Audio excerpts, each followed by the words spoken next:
have a look what's in this shop. Madeline is at home because she has no school place. Ah, that's cool. Well, I'm going to have my soda. She was rejected by every school her council approached because she has autism. Her anxiety means she needs a high level of support. We believed that they contacted about 11 schools, possibly a few more than that. They received all the replies back and they were negative. They could not meet Madeline's need. Basically, there was no school. Yeah, there was no school. As a last resort, she's joined a growing number of children whose parents are instead given money to pay for educational activities outside of school. We were left with no other option. There wasn't anything else. I believe that the education system as it is now is archaic, and I believe it is failing children with autism. Forced out of the recognised school system, Madeline now comes here.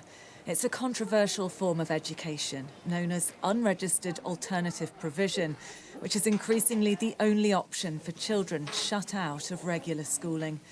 As long as they're small and part-time, places like this don't have to register with Ofsted. In fact, no one oversees them. This one was set up at a caravan park by 2 trained teachers who also have children with autism.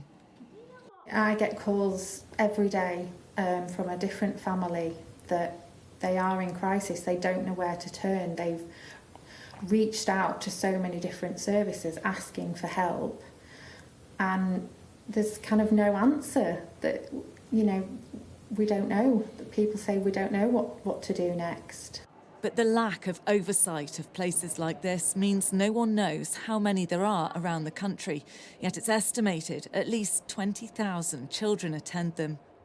As a former teacher in Senko myself, I wanted to create a platform to share some of the amazing... This podcaster and special needs advisor works with families fighting for school places. Quite frankly, these unregistered alternative provisions are propping up the education system because we don't have places for these children. And is that a concern? Oh, absolutely, yes.